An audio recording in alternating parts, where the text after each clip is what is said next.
حي على الفلاح.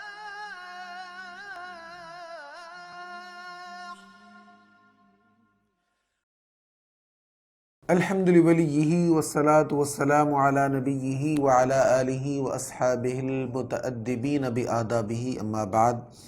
آج 17واں پارہ ہے اور آغاز میں جو صورت ہے اس میں انبیاء کرام کے بکثرت واقعات ہیں، ان کا تذکرہ ہے. اس مناسبت سے اس کا نام ہے سورۃ الانبیاء.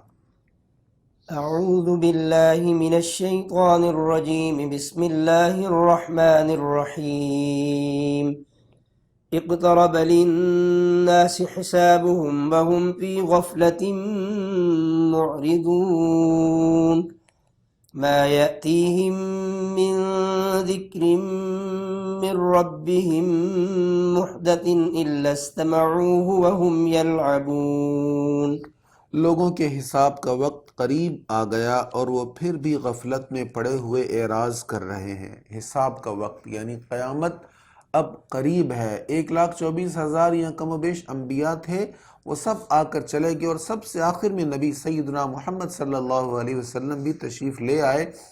تو جو دورانیہ تھا حضرت آدم علیہ السلام سے لے کر قیامت تک کا، اس کا اکثر حصہ گزر گیا. نبی آخر الزمان صلی اللہ علیہ وسلم بھی تشریف لے آئے. تو اب قیامت ہے، اب کوئی اور نبی تو نہیں آئے گا، لہٰذا اب قیامت قریب ہے. ان کے پاس ان کے رب کی طرف سے جو بھی نئی نصیحت آتی ہے وہ اس کو کھیل کود کے مشغلہ میں ہی سنتے ہیں. کھیل کود کے مشغلہ میں سنتے ہیں کیا مطلب؟ جب نصیحت آتی ہے، جب قرآن سنایا جاتا ہے، جب اللہ کا پیغام سنایا جاتا ہے، وہ اس کو توجہ سے نہیں سنتے، اس کو اگنور کرتے ہیں، نظر انداز کرتے ہیں یا اس کا وہ مذاق اڑاتے ہیں. لاہیتاً قلوبہم، ان کے دل کھیل کود میں ہیں، اور ظالموں نے آپس میں یہ سرگوشی کی کہ یہ شخص تو تمہاری ہی مثل بشر ہے، کیا تم جانتے بوجھتے جادو کے پاس جا رہے ہو؟ رسول اللہ نے کہا، میرا رب آسمان اور زمین میں ہر بات کو خوب جانتا ہے اور وہ بہت سننے والا، بے حد علم والا ہے. کافروں نے کہا، یہ قرآن پریشان خوابوں کا بیان ہے، بلکہ اس کو انہوں نے خود گھڑ لیا ہے، بلکہ یہ شاعر ہیں، ان کو کوئی نشانی لانی چاہیے جیسے پہلے رسول لائے تھے. تو مشرکین حضور صلی اللہ تعالیٰ علیہ وآلہ وسلم کے متعلق مختلف باتیں کہتے ہیں. ان دو آیتوں میں کیا کیا کچھ ان کے اقوال کا ذکر کیا گیا. انہوں نے کہا، حل ھذا بشر مثلکم، حضور کو کہا یہ تو ہماری مثل بشر ہے. دوسری بات کیا کہی، افتأتون السحر، یہ جادو سناتے ہیں تمہیں معاذ اللہ. اور تیسری بات جو آیت نمبر 5 میں، اضغاث احلام، حضور جو قرآن کی آیتیں سناتے کہتے ہیں یہ تو اضغاث احلام ہے، پریشان خوابیں ہیں. اور پھر کہتے بل افتراہ، انہوں نے خود اس کو گھڑ لیا ہے. بل ہوا شاعر، بلکہ یہ شاعر ہیں. تو یہ باتیں نبی رحمت صلی اللہ تعالیٰ علیہ وآلہ وسلم کے بارے میں کہتے، یہ الزامات لگاتے آپ کی ذات پر، بہتان لگاتے. اور دیکھیں حیرانگی کی بات، تعجب کی بات کہ بہتان لگانے میں بھی وہ متفق نہیں تھے. کوئی کہتا ہے شاعر ہیں، کوئی کہتا ہے مجنوں ہیں، کوئی کہتا ہے یہ جادوگر ہیں معاذ اللہ. اور یہ ان کے دعوے اس طرح کے تھے کہ یہ آپس میں میچ بھی نہیں کر سکتے تھے. تو اس طرح کی وہ نبی صلی اللہ علیہ وسلم کے بارے میں باتیں کہتے اور کہتے کہ اگر یہ سچے رسول ہیں تو کوئی نشانی کیوں نہیں لائے. حالانکہ نبی کریم صلی اللہ تعالیٰ علیہ وآلہ وسلم نے بہت ساری نشانیاں انہیں دکھا دی تھیں. ما آمنت قبلهم من قرية أهلكناها أفهم يؤمنون وما أرسلنا قبلك إلا رجالا نوحي إليهم فاسألوا أهل الذكر إن كنتم لا تعلمون. ان سے پہلے جس بستی والوں کو ہم ہلاک کر چکے ہیں، کیا وہ ایمان لے آئے تھے جو یہ ایمان لے آئیں گے؟ یعنی پہلے بھی جن لوگوں نے ڈیمانڈ کی کہ ہمیں یہ معجزہ دکھایا جائے، جب ان کو دکھایا گیا تو ان میں بھی اکثریت ایمان نہیں لائی. تو اگر ان کو بھی ان کی ڈیمانڈ کے مطابق معجزات دکھا دیے جائیں گے تو یہ پھر بھی یہ بھی ایمان نہیں لائیں گے جس طرح پہلے لوگ ایمان نہیں لائے.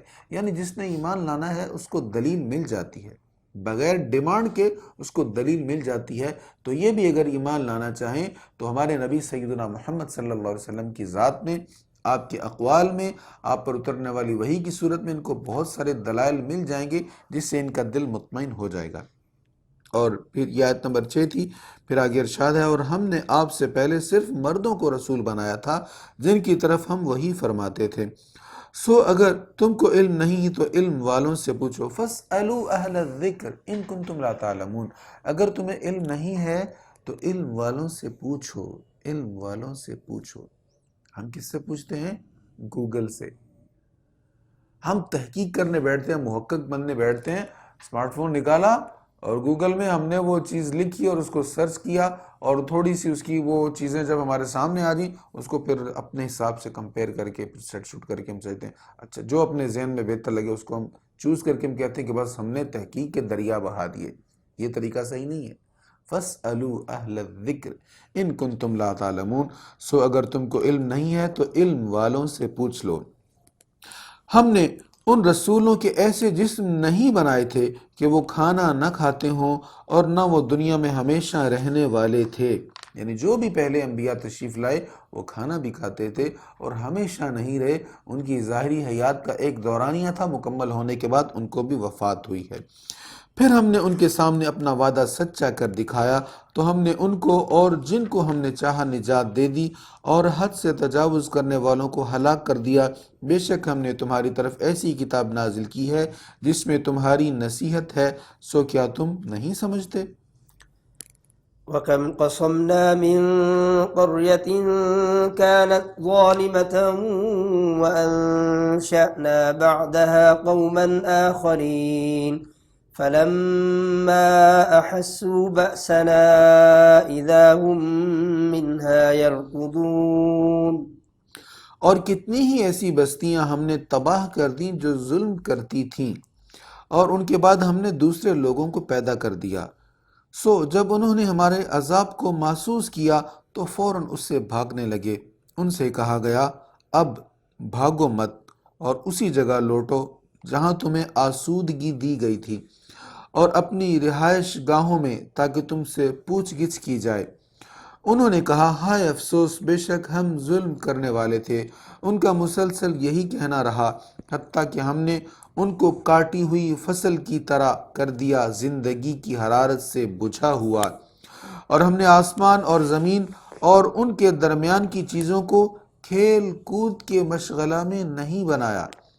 اگر ہم کوئی کھلونا بنانا چاہتے تو ہم اسے اپنے پاس سے ہی بنا لیتے اگر ہم اس کو واقعی بنانے والے ہوتے، بلکہ ہم حق سے باطل پر ضرب لگاتے ہیں تو وہ حق اس باطل کا سر کچل دیتا ہے اور وہ باطل اسی وقت ملیا میٹ ہو جاتا ہے، اور تمہارے لیے ان باتوں کی وجہ سے تباہی ہو جو تم بناتے ہو، اور جو آسمانوں اور زمینوں میں ہیں وہ سب اسی کی ملکیت میں ہیں، اور جو اس کے پاس فرشتے ہیں وہ اس کی عبادت سے تکبر کرتے ہیں نہ تھکتے ہیں، وہ رات اور دن اسی کی تسبیح کرتے ہیں اور سستی نہیں کرتے۔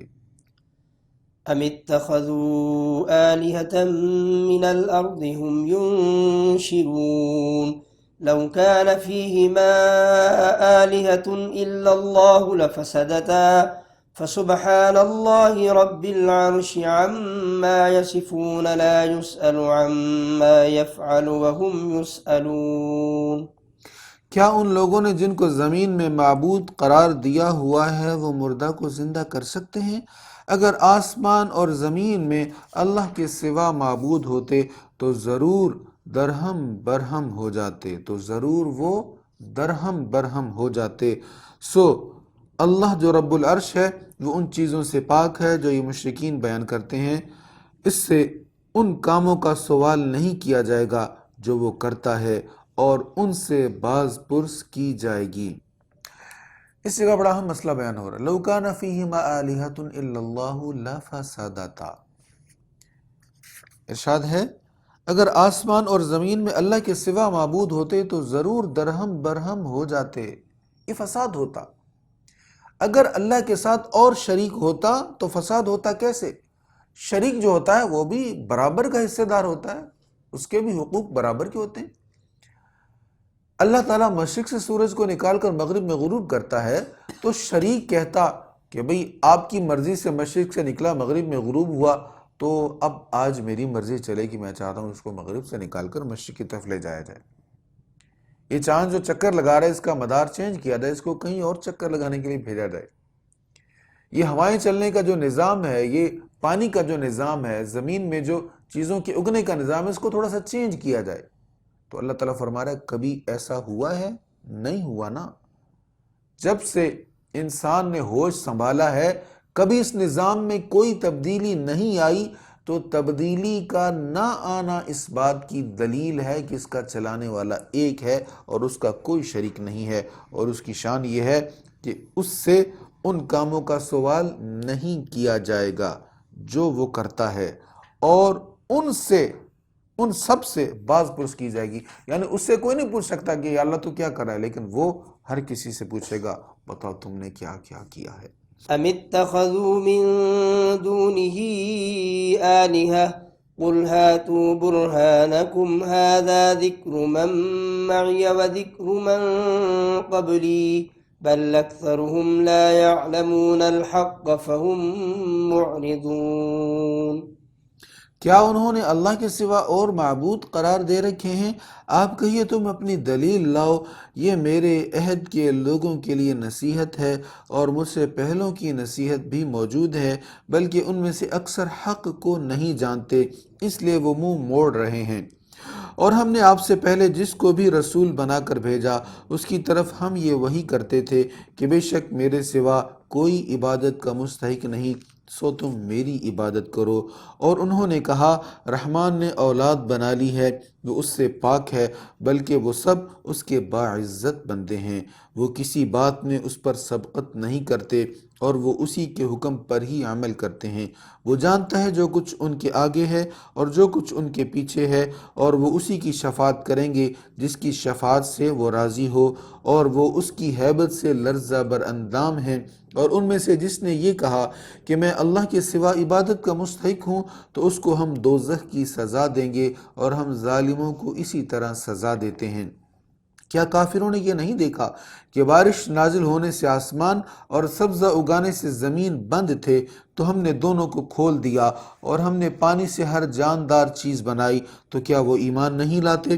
اور ہم نے زمین میں اونچے اونچے پہاڑ بنا دیے تاکہ لوگوں کے بوجھ سے زمین ایک طرف ڈھلک نہ جائے، اور ہم نے اس زمین میں کشادہ راستے بنائے تاکہ لوگ ہدایت حاصل کریں، اور ہم نے آسمان کو محفوظ چھت بنا دیا، اور وہ اس آسمان کی نشانیوں سے اعراض کرنے والے ہیں. اور وہی ہے جس نے رات اور دن کو اور سورج اور چاند کو پیدا کیا، ہر ایک اپنے مدار میں تیر رہا ہے.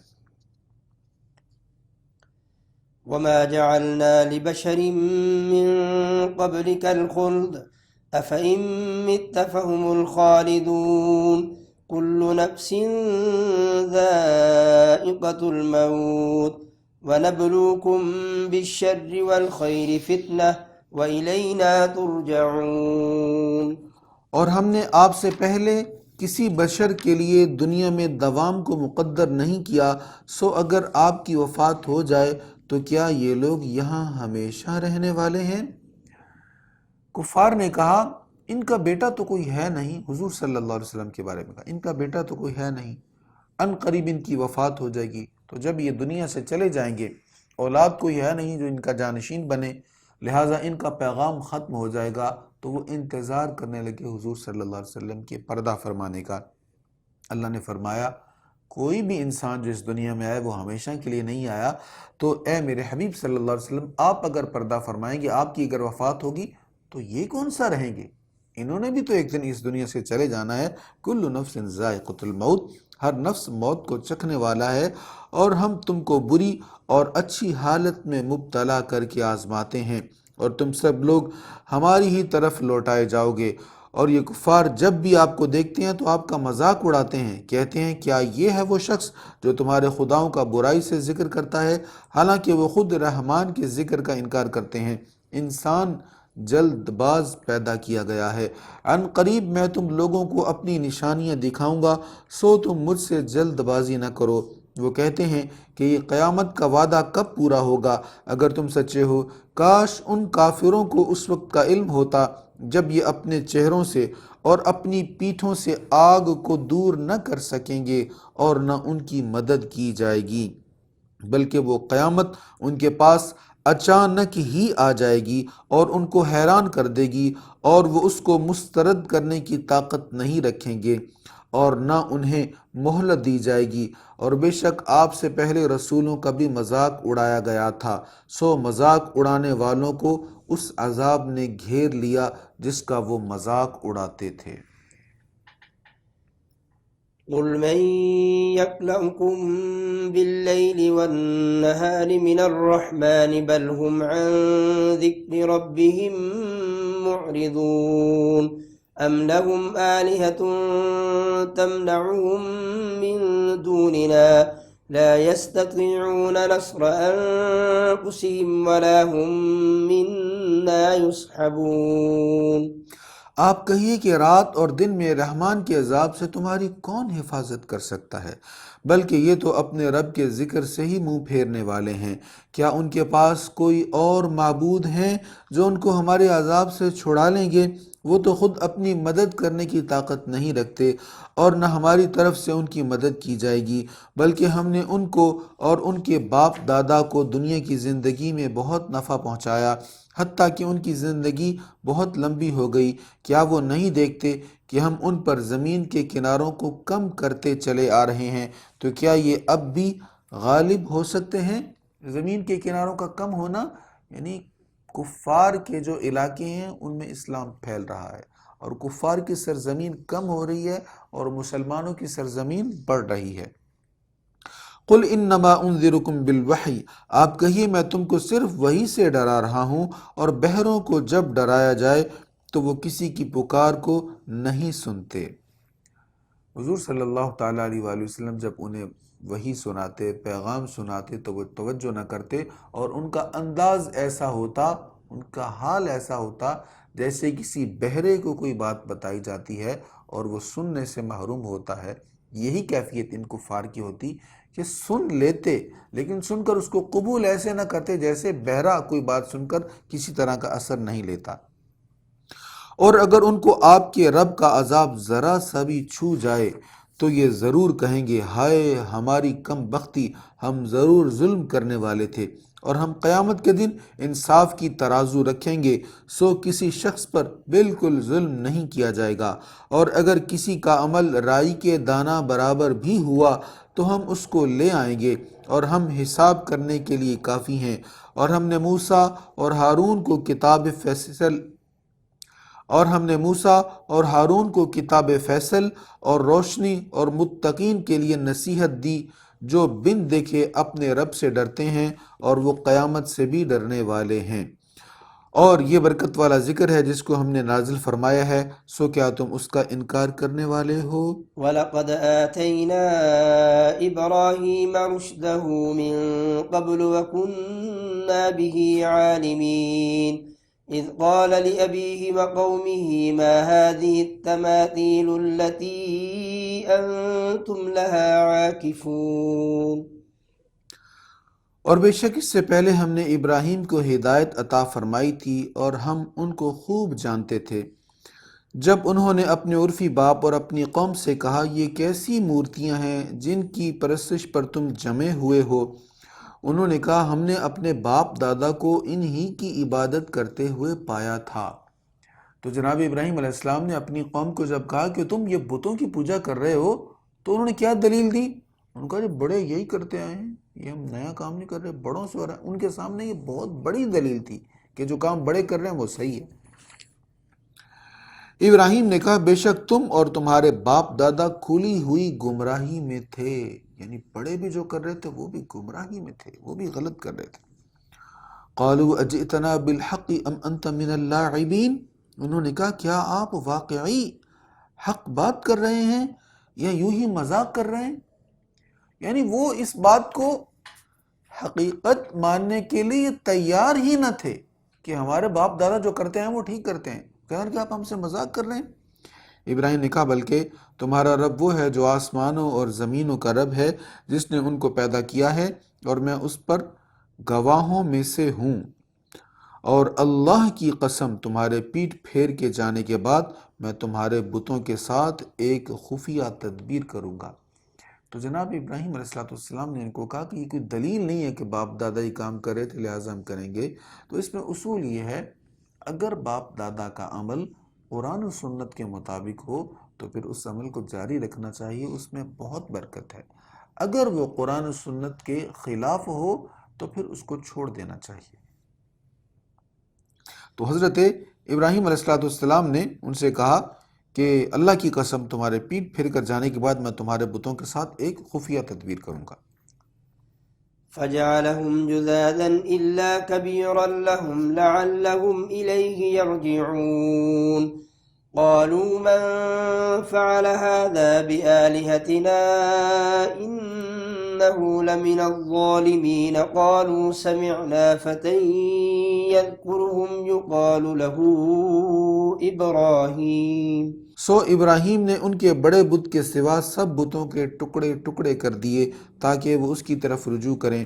انہوں نے کہا ہمارے معبودوں کے ساتھ جس نے بھی یہ کارروائی کی ہے وہ بے شک ضرور ظالموں میں سے ہے۔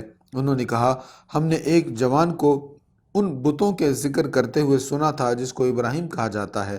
انہوں نے کہا اس کو لوگوں کے سامنے لاؤ تاکہ سب دیکھ لیں۔ اب جناب ابراہیم علیہ السلام نے جب قوم کہیں گئی تو سارے بتوں کو توڑ دیا سوائے بڑے بت کے۔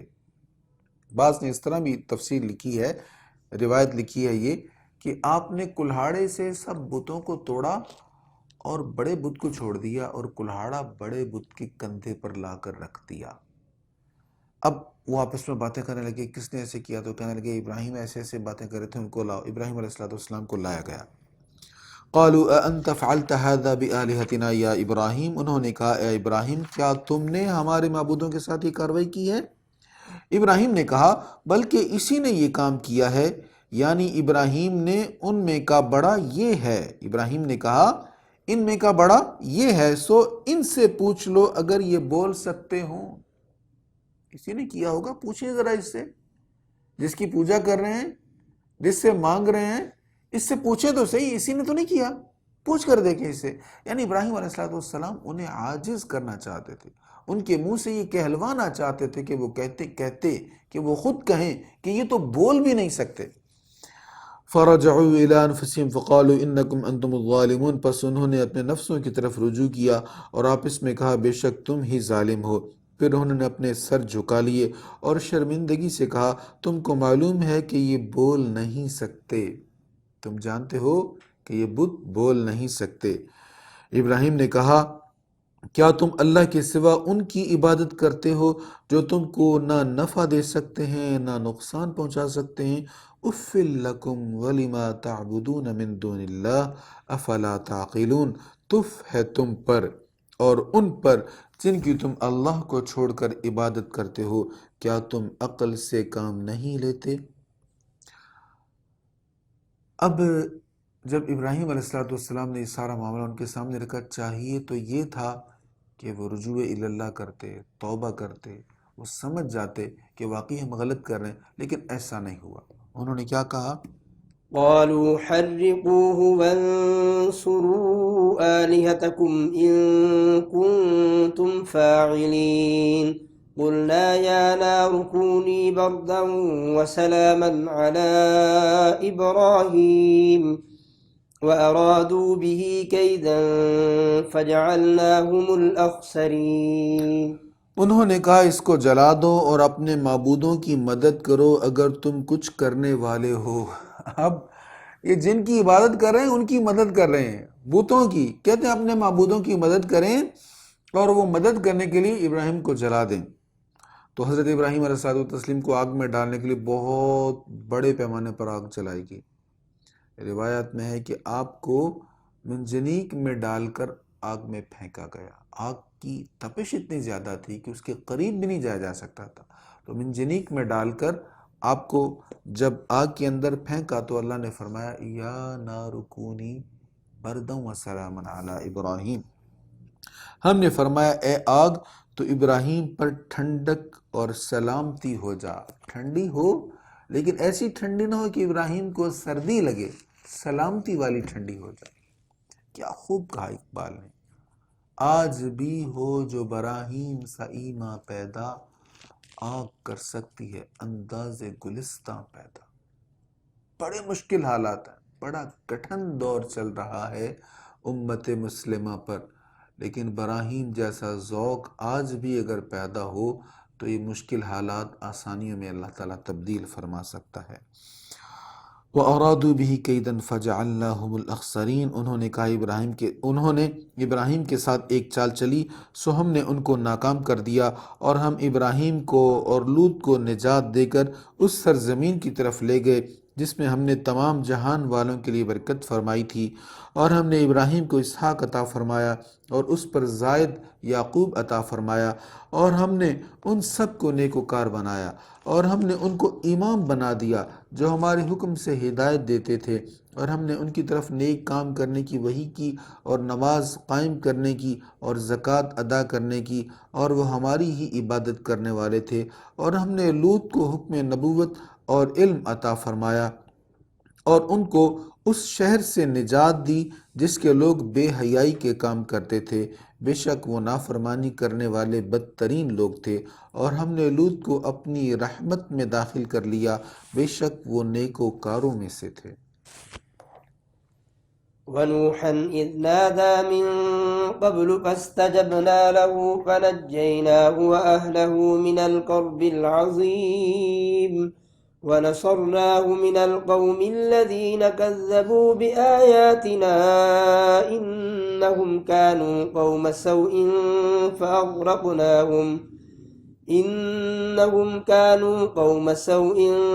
فأغرقناهم أجمعين۔ اور اے رسول مکرم، نوح کو یاد کیجئے اس سے پہلے جب انہوں نے ہم کو پکارا تو ہم نے ان کی دعا قبول کی، اور ہم نے ان کو اور ان کے گھر والوں کو بہت بڑی تکلیف سے نجات دی، اور ہم نے ان کی ان لوگوں کے مقابلہ میں مدد کی جنہوں نے ہماری آیتوں کو جھٹلایا تھا، بے شک وہ بہت برے لوگ تھے، سو ہم نے ان سب کو غرق کر دیا۔ یہ واقعہ ہم پڑھ چکے ہیں کہ جناب نوح علیہ السلام کی قوم کو کیسے غرق کیا گیا۔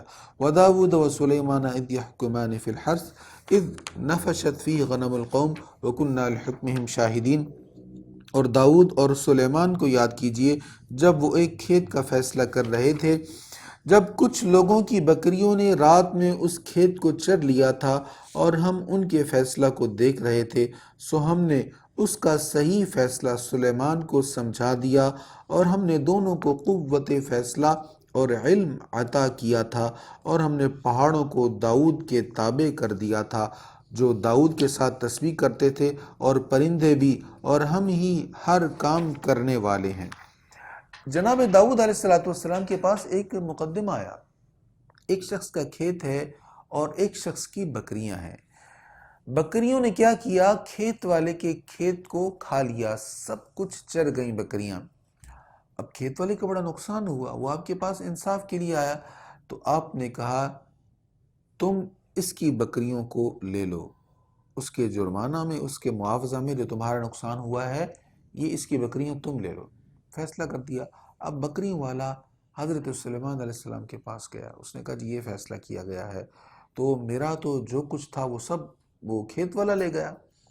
حضرت سلیمان علیہ السلام حضرت داؤد علیہ السلام کی بارگاہ میں حاضر ہوئے اور کہنے لگے کہ اگر آپ اجازت دیں تو اس فیصلے کو ایک اور طریقہ سے بھی نپٹایا جا سکتا ہے۔ داؤد علیہ السلام نے کہا بتائیے، تو آپ نے عرض کیا کہ کھیت والے کو پتہ ہے اس کا کتنا نقصان ہوا ہے، وہ اس کو شمار کر سکتا ہے، اس کا ریٹ ایک لگا سکتا ہے کتنا اس کا نقصان ہوا۔ جتنا کھیت والے کا نقصان ہوا ہے، اتنا نقصان بکریوں والا پورا کر دے، یہ بکریوں کی اون بیچے، بکریوں کے بچوں کو بیچے، دودھ بیچے، جیسے بھی کرے یہ اس کا نقصان پورا کر دے۔ اس طرح کھیت والے کا نقصان بھی پورا ہو جائے گا اور بکریوں والا اپنے کل مال سے محروم بھی نہیں ہوگا۔ داؤد علیہ السلام نے اس فیصلہ کو پسند کیا اور پھر اس کو آپ نے نافذ فرما دیا۔ اس کا یہاں پر اللہ تعالیٰ ذکر فرما رہا ہے۔ اور داؤد علیہ السلام اللہ تعالیٰ کا ذکر کرتے تھے، اس کی تسبیح کرتے تھے، تو پہاڑ اور پرندے یہ بھی آپ کے ساتھ اللہ تعالیٰ کی تسبیح کرتے تھے۔ یہ داؤد علیہ الصلوۃ والتسلیم کی شان ہے۔ پھر آگے ارشاد ہو وَعَلَّمْنَاهُ صَنْعَةَ لَبُوسٍ لَكُمْ لِتُحْصِنَكُم مِّن بَأْسِكُمْ، اور ہم نے داؤد کو تمہارے لیے خاص لباس زرہ بنانا سکھایا تاکہ وہ تم کو جنگوں میں محفوظ رکھے، بس کیا تم شکر ادا کرو گے؟ حضرت داؤد علیہ الصلوۃ والتسلیم کا یہاں پر ایک معجزہ بیان ہو رہا ہے کہ یہ اپنے ہاتھوں سے زرہ بنایا کرتے، تو لوہا ان کے ہاتھوں میں آ کر نرم ہو جاتا تھا، بغیر گرم کیے لوہا نرم ہو جاتا تھا۔ تو آپ زرہ بناتے، تو اس سے یہ بھی معلوم ہوا کہ کسی صنعت کا کام وہ اس میں کوئی حرج نہیں ہے اور کوئی بھی کام گھٹیا نہیں ہے۔ اب لوہے کا کام، لوہار کو عام طور پر گھٹیا سمجھا جاتا ہے، تو کوئی بھی کام جس میں جائز رزق ہے، رزق حلال ہے، وہ کوئی بھی کام گھٹیا نہیں ہوتا۔ جناب داؤد علیہ الصلوۃ والتسلیم کا جیسا یہ کام تھا۔ وَلِسُلَيْمَانَ الرِّيحَ عَاصِفَةً تَجْرِي بِأَمْرِهِ إِلَى الْأَرْضِ الَّتِي بَارَكْنَا فِيهَا، اور ہم نے تیز ہوا کو سلیمان کے تابع کر دیا جو ان کے حکم سے اس زمین کی طرف چلتی تھی جس میں ہم نے برکت رکھی تھی، اور ہم ہر چیز کو خوب جاننے والے ہیں۔ اور کچھ جنات بھی ان کے تابع کر دیے تھے جو ان کے حکم سے غوطے لگاتے تھے اور اس کے سوا بھی کام کرتے تھے، اور ہم ہی ان کی نگرانی کرنے والے تھے۔ جناب سلیمان علیہ السلام آپ کی حکومت ہوا پر بھی تھی، ہوا کو حکم فرماتے وہ تیز چلتی، حکم فرماتے وہ مدھم ہو جاتی، رک جاتی۔ اللہ نے آپ کو یہ بھی حکومت عطا فرمائی تھی۔ جنات پر آپ حاکم تھے، جنات آپ کے حکم سے سمندر میں غوطے لگاتے اور اس کی تہوں سے موتی نکال کر آپ کو پیش کیا کرتے تھے۔ وَأَيُّوبَ إِذْ نَادَى رَبَّهُ أَنِّي مَسَّنِيَ الضُّرُّ وَأَنْتَ أَرْحَمُ الرَّاحِمِينَ فَاسْتَجَبْنَا لَهُ فَكَشَفْنَا مَا بِهِ مِنْ ضُرٍّ وَآتَيْنَاهُ أَهْلَهُ وَمِثْلَهُمْ مَعَهُمْ رَحْمَةً مِّنْ عِنْدِنَا وَذِكْرَى لِلْعَابِدِينَ۔ اور ایوب کو یاد کیجئے جب انہوں نے اپنے رب کو پکارا، بے شک مجھے سخت تکلیف پہنچی ہے اور تو سب رحم کرنے والوں سے زیادہ رحم فرمانے والا ہے۔ جناب ایوب علیہ السلام نے رب کو پکارا، انہیں تکلیف پہنچی۔ وہ کیا تکلیف تھی؟ بس وہ تکلیف تھی۔ اب انبیاء کے بارے میں ایسی بات کہنا جس میں ان کی انسلٹ ہو، یہ مناسب نہیں ہے، جائز نہیں ہے۔ بعض لوگوں نے یہ کہا کہ معاذ اللہ ان کے جسم میں کیڑے پڑ گئے تھے، سارے جسم میں کیڑے پڑ گئے۔ تو ایسی حالت یا ایسی کیفیت کسی نبی علیہ السلام کی نہیں ہو سکتی، اور ایسا بیان کرنا انبیاء کرام کی توہین ہے۔ بہرحال ان کو تکلیف پہنچی، کچھ مرض تھا، تکلیف تھی، جو بھی تھی، انہوں نے رب کو پکارا تو اللہ تعالیٰ نے ان پر رحم فرمایا۔ سو ہم نے ان کی دعا قبول کی، بس ان کو جو تکلیف تھی اس کو ہم نے دور کر دیا، اور ہم نے ان کو اپنی رحمت سے پہلے سے دگنے اہل و عیال عطا فرمائے۔ اور یہ عبادت کرنے والوں کے لیے نصیحت ہے۔ اور اسماعیل اور ادریس اور ذوالکفل کو یاد کیجئے، یہ سب صبر کرنے والے تھے، یعنی یہ سب انبیاء کرام علیہ السلام صبر کرنے والے تھے، اور ہم نے سب کو اپنی رحمت میں داخل کر دیا، بے شک یہ سب نیکوکار تھے۔ وَذَا النُّونِ إِذ ذَّهَبَ مُغَاضِبًا فَظَنَّ أَن لَّن نَّقْدِرَ عَلَيْهِ فَنَادَىٰ فِي الظُّلُمَاتِ أَن لَّا إِلَٰهَ إِلَّا أَنتَ سُبْحَانَكَ إِنِّي كُنتُ مِنَ الظَّالِمِينَ فَاسْتَجَبْنَا لَهُ وَنَجَّيْنَاهُ مِنَ الْغَمِّ وَكَذَٰلِكَ نُنجِي الْمُؤْمِنِينَ۔ اور مچھلی والے یعنی یونس کو یاد کیجئے، جب وہ اپنی قوم پر غضبناک ہو کر نکلے تو انہوں نے یہ گمان کیا کہ ہم ہرگز ان پر تنگی نہیں کریں گے۔ پھر انہوں نے تاریکیوں میں پکارا کہ تیرے سوا کوئی عبادت کا مستحق نہیں ہے، تو پاک ہے، بے شک میں ہی زیادتی کرنے والوں میں سے تھا۔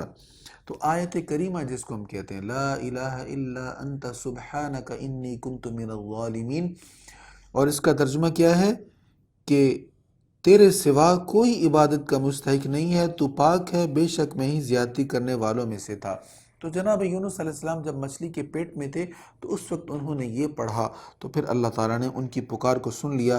ارشاد ہوا فَاسْتَجَبْنَا لَهُ وَنَجَّيْنَاهُ مِنَ الْغَمِّ وَكَذَلِكَ نُنْجِي الْمُؤْمِنِينَ، تو ہم نے ان کی پکار سن لی اور ان کو غم سے نجات دے دی، اور ہم اسی طرح مومنوں کو نجات دیتے ہیں۔ اسی طرح جیسے ان کو غم سے نجات دی، اسی طرح ہم مومنوں کو نجات دیتے ہیں۔ کیا مطلب؟ اے ایمان والو، تم بھی یہی پڑھو، تم بھی ایسے ہی رب کو پکارو، تم بھی کہو لا الہ الا انت سبحانک انی کنت من الظالمین۔ جیسے بھی بڑے سے بڑا غم ہوا، اللہ تعالیٰ اس غم کو تم سے دور کر دے گا۔ یہاں میں عرض کرتا چلوں، ہم پر جب غم آئے، مصیبت آئے، اس وقت ہمیں یہ آیت کریمہ پڑھنی چاہیے۔ ہم کیا کرتے ہیں؟ ہم بچوں سے پڑھوا لیتے ہیں، ہم مسجد میں چلے جاتے ہیں، جی آپ کسی سے پڑھوا دیں، ہم کھانا کھلا دیں گے۔ ہو سکتا ہے وہ بھی پڑھ لیں، صحیح پڑھتے ہوں، لیکن غم ہمیں پہنچا ہے، دکھ تکلیف ہمیں ہے، تو ہمیں ہی پڑھنا چاہیے جیسا ہم پڑھ سکتے ہیں۔ جیسا ایک انسان تکلیف کے وقت جو اس کی فیلنگز ہوتی ہیں، جیسے وہ رب کو پکار سکتا ہے، کوئی اور اس طرح کا نہیں کر سکتا۔ دوسروں سے بھی پڑھوا لیں، کوئی حرج نہیں، لیکن ہمیں خود بھی اس کو پڑھنا چاہیے۔ وَزَكَرِيَّا إِذْ نَادَىٰ رَبَّهُ رَبِّ لَا تَذَرْنِي فَرْدًا وَأَنْتَ خَيْرُ الْوَارِثِينَ، اور زکریا کو یاد کیجئے جب انہوں نے اپنے رب کو پکارا، اے میرے رب مجھے اکیلا نہ چھوڑنا، اور تو سب وارثوں سے بہتر وارث ہے۔ یہ واقعہ ہم پہلے ڈیٹیل سے پڑھ چکے ہیں۔ فَاسْتَجَبْنَا لَهُ، تو ہم نے ان کی دعا سن لی، اور ہم نے ان کو یحییٰ عطا کیے، اور ہم نے ان کی بانجھ بیوی کو تندرست کر دیا۔ بے شک وہ سب نیک کاموں میں جلدی کرتے تھے، اور شوق اور خوف سے ہم سے دعائیں کرتے تھے، اور وہ ہم سے عاجزی کرنے والے تھے۔ سبحان اللہ، کیا خوب انداز تھا جناب زکریا علیہ السلام کا، جناب یحییٰ علیہ السلام کا۔ جناب یحییٰ کے انداز، جناب زکریا کے انداز کو قرآن کیسے بیان کر رہا ہے؟ ان کی خوبی کیا ہے؟ وہ نیکیوں میں جلدی کرتے تھے، نیک کام کرنے میں، یسارعون فی الخیرات، نیکی کرنے میں جلدی کرتے، یدعوننا رغبا ورہبا، شوق اور خوف سے ہم سے دعائیں کرتے۔ اللہ سے دعا کرتے ہوئے شوق ہونا چاہیے، یعنی کہ جلدی جلدی میں بس چیزوں کو شمار کر لی، ذہن میں اٹھا لی، میں نے یہ مانگنا، اور جلدی سے 1 منٹ میں دعا کمپلیٹ کر کے وہ گئے۔ بڑے شوق سے دعا کرنی چاہیے کہ ہم اپنے رب سے باتیں کر رہے ہیں، اس سے مانگ رہے ہیں۔ بڑا سخی ہے، بڑا کریم ہے۔ حضور فرماتے ہیں اللہ بڑا حیا والا ہے، وہ اس بات سے حیا فرماتا ہے کہ کوئی اس کے سامنے ہاتھ پھیلائے تو وہ خالی ہاتھ واپس لوٹاتے۔ یہ تصور ہونا چاہیے، ہم کریم سے، حیا والے سے مانگ رہے ہیں تو وہ عطا فرمائے گا۔ شوق سے اور خوف سے دعا کرنی چاہیے، اور پھر ان کی یہ بھی صفت بیان ہوئی وَكَانُوا لَنَا خَاشِعِينَ، اور وہ ہم سے عاجزی کرنے والے تھے۔ دعا کرتے ہوئے خوب عاجزی کا اظہار بھی کرنا چاہیے۔ پھر سیدہ مریم کا ذکر ہو رہا ہے، وَالَّتِي أَحْسَنَتْ فَرْجَهَا فَنَفَخْنَا فِيهَا مِنْ رُوحِنَا وَجَعَلْنَاهَا وَابْنَهَا آيَةً لِلْعَالَمِينَ، اور اس عورت یعنی مریم کو یاد کیجئے جس نے اپنی پاک بازی قائم رکھی، تو ہم نے اس میں اپنی روح سے پھونک دیا، اور اس کو اور اس کے بیٹے کو سارے جہان والوں کے لیے اپنی قدرت کی نشانی بنا دیا۔ بے شک یہ تمہاری ملت ہے جو در حقیقت ایک ہی ملت ہے، اور میں ہی تمہارا رب ہوں، سو تم میری ہی عبادت کرو۔ اور انہوں نے اپنے دین میں مختلف فرقے بنا لیے، وہ سب ہماری ہی طرف لوٹ کر آنے والے ہیں۔ فمن يعمل من الصالحات وهو مؤمن فلا كفران لسعيه وإنا له كاتبون وحرام على قرية أهلكناها أنهم لا يرجعون حتى إذا فتحت يأجوج ومأجوج وهم من كل حدب ينسلون۔ جو شخص بھی حالت ایمان میں نیک اعمال کرے گا اس کی کوشش کی ناقدری نہیں ہوگی، اور بے شک ہم اس کے اعمال لکھنے والے ہیں۔ اور جس بستی کے لوگوں کو ہم ہلاک کر چکے ان کا دنیا میں لوٹ کر آنا محال ہے، حتیٰ کہ جب یاجوج اور ماجوج کی رکاوٹ کو کھول دیا جائے گا اور وہ ہر بلندی سے دوڑتے ہوئے آئیں گے اور سچا وعدہ قریب آ پہنچے گا، اس وقت کافروں کی آنکھیں پھٹی کی پھٹی رہ جائیں گی۔ وہ کہیں گے ہائے ہماری بد نصیبی، بے شک ہم تو اس سے غفلت میں تھے، بلکہ ہم ہی ظلم کرنے والے تھے۔ بے شک تم خود اور جن چیزوں کی تم اللہ کے سوا عبادت کرتے ہو وہ سب دوزخ کا ایندھن ہیں، تم سب اس میں داخل ہونے والے ہو۔ اگر یہ سچے معبود ہوتے تو دوزخ میں نہ داخل ہوتے، اور وہ سب اس میں ہمیشہ رہنے والے ہیں۔ ان کی اسی چیخ و پکار ہوگی اور وہ اسی میں کچھ بھی نہ سن سکیں گے۔ بے شک جن لوگوں کے لیے ہماری طرف سے اچھی جزا پہلے سے مقرر ہو چکی ہے وہ دوزخ سے دور رکھے جائیں گے، وہ دوزخ کی آہٹ تک نہ سنیں گے، اور انہوں نے جن لذتوں کو چاہا تھا ان میں ہمیشہ رہیں گے۔ بڑی گھبراہٹ بھی ان کو غمگین نہ کر سکے گی۔ فرشتے یہ کہتے ہوئے ان کا استقبال کریں گے، یہی تمہارا وہ دن ہے جس کا تم سے وعدہ کیا گیا تھا، جس دن ہم آسمانوں کو وثیقہ کے کاغذوں کی طرح لپیٹ لیں گے۔ جس طرح ہم نے ابتداءً پیدا کیا تھا ہم اسی طرح دوبارہ پیدا کریں گے، یہ ہمارا وعدہ ہے جس کو ہم ضرور پورا کرنے والے ہیں۔ اور ہم نصیحت کرنے کے بعد زبور میں یہ لکھ چکے ہیں کہ زمین کے وارث میرے نیک بندے ہی ہوں گے۔ یہ آیت نمبر 105 ہے سورۃ الانبیاء کی۔ وَلَقَدْ كَتَبْنَا فِي الزَّبُورِ مِن بَعْدِ الذِّكْرِ أَنَّ الْأَرْضَ يَرِثُهَا عِبَادِيَ الصَّالِحُونَ، اور ہم نصیحت کرنے کے بعد زبور میں یہ لکھ چکے ہیں کہ زمین کے وارث میرے نیک بندے ہی ہوں گے۔ زبور میں کیا لکھا ہے کہ زمین کے وارث میرے نیک بندے ہی ہوں گے۔ اور یہاں میں آپ کو پرانے عہد نامہ کا ایک ریفرنس میں آپ کو کوٹ کرواتا ہوں۔ پرانا عہد نامہ، اس کا باب نمبر 37 ہے اور آیت نمبر ہے 34، اور اس میں کیا ہے، اس کا ترجمہ سنیے گا۔ خداوند کی آس رکھ اور اس کی راہ پر چلتا رہ، اور وہ تجھے سرفراز کر کے زمین کا وارث بنائے گا۔ پرانا عہد نامہ صفحہ نمبر 549، 549 صفحہ نمبر۔ جو قرآن کہہ رہا ہے آج بھی زبور میں لکھا ہوا ہے۔ دیکھیں قرآن کا اعجاز، کتنی تبدیلیاں ہوئی، کتنا کچھ چینج کیا گیا بائبل میں سے، کتنی تحریف ہوئی تورات انجیل زبور میں سے، لیکن جو قرآن نے کہا ہے کہ ہم نے زبور میں لکھا تھا کہ نیکوں کی وارث ہے، وہ آج بھی لکھا ہوا ہے کہ میری زمین نیک لوگوں کی وارث ہے۔ زبور میں آج بھی وہ موجود ہے، اور یہ قرآن کریم کے اعجاز کی زبردست دلیل ہے۔ ان فی ھذا لبلاغا لقوم عابدین، بے شک اس قرآن میں عبادت گزاروں کے لیے عظیم پیغام ہے۔ وما ارسلناک الا رحمتا للعالمین، اور ہم نے آپ کو تمام جہانوں کے لیے رحمت ہی بنا کر بھیجا ہے۔ سبحان اللہ، حضور صلی اللہ علیہ وسلم تمام جہانوں کے لیے سراپا رحمت بن کر آئے۔ صرف ایمان والوں کے لیے نہیں، کافروں کے لیے بھی رحمت بن کر آئے۔ صرف انسانوں کے لیے نہیں، جانوروں کے لیے بھی رحمت بن کر آئے۔ کائنات کے ذرہ ذرہ کے لیے میرے مصطفیٰ کریم حضور پرنور سید العالمین سیدنا محمد صلی اللہ تعالی علیہ وآلہ وسلم رحمت بن کر تشریف لائے ہیں۔ یہ آپ کی رحمت ہی ہے کہ آج کتنے گناہ، کتنی بدعمالیاں، کتنی کوتاہیاں ہیں، اس کے باوجود عذاب رکا ہوا ہے۔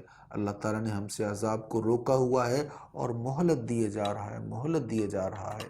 اللہ ہمیں اس مہلت سے فائدہ حاصل کرنے کی توفیق عطا فرمائے۔ قل إنما يوحى إلي أنما إلهكم إله واحد فهل أنتم مسلمون فإن تولوا فقل آذنتكم على سواء وإن أدري أقريب أم بعيد ما توعدون۔ آپ کہیے میری طرف یہی وحی کی جاتی ہے کہ تمہارا معبود صرف ایک مستحق عبادت ہے، سو کیا تم اسلام لانے والے ہو؟ پھر اگر یہ پیٹھ پھیر لیں تو آپ کہیے میں واضح طور پر تم کو خبردار کر چکا ہوں، اور میں از خود نہیں جانتا کہ جس چیز کا تم سے وعدہ کیا گیا ہے وہ نزدیک ہے یا دور، بے شک وہ بلند آواز سے کہی ہوئی باتوں کو بھی جانتا ہے اور ان چیزوں کو بھی جانتا ہے جن کو تم چھپاتے ہو، اور میں از خود نہیں جانتا کہ اس ڈھیل میں ہو سکتا ہے تمہارے لیے آزمائش ہو اور ایک معین وقت تک تمہیں فائدہ پہنچنا ہے۔ نبی نے کہا، اے میرے رب، حق کے ساتھ فیصلہ فرما دے، ہمارا رحمان ہے، اسی سے ان باتوں پر مدد طلب کی جاتی ہے جو تم بیان کرتے ہو۔ یہاں تک سورۃ انبیاء کا اختتام ہے۔ سورۃ الانبیاء کے بعد سورۃ الحج ہے۔ اس سورت میں بھی حج کا تذکرہ ہے، اس مناسبت سے اس کا نام سورۃ الحج ہے۔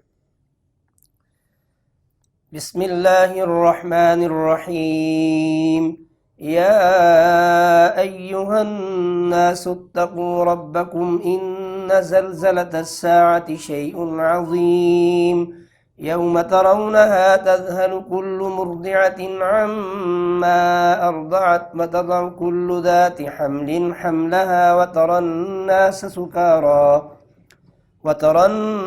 سكارى وما هم بسكارى ولكن عذاب الله شدید۔ اے لوگو، تم سب اپنے رب سے ڈرو، بے شک قیامت کا زلزلہ بہت سنگین چیز ہے۔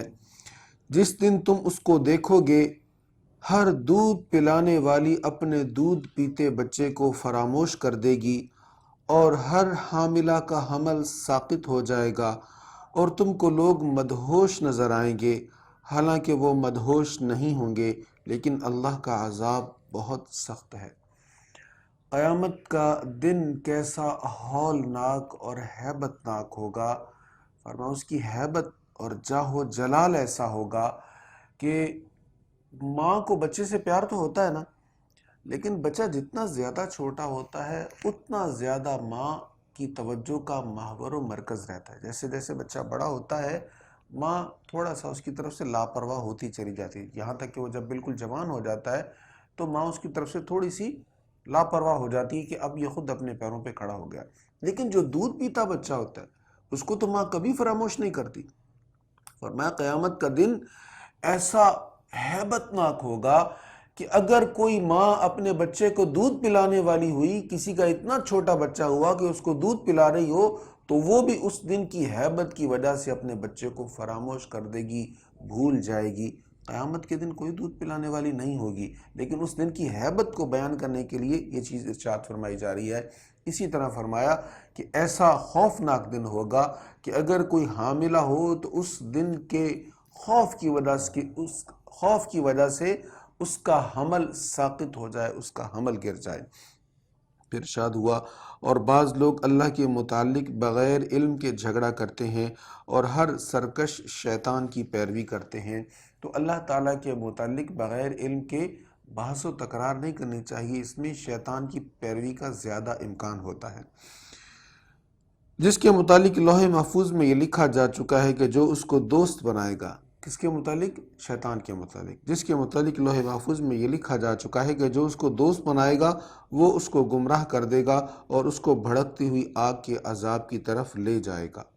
يا أيها الناس إن كنتم في ريب من البعث فإنا خلقناكم من تراب ثم من نطفة ثم من علقة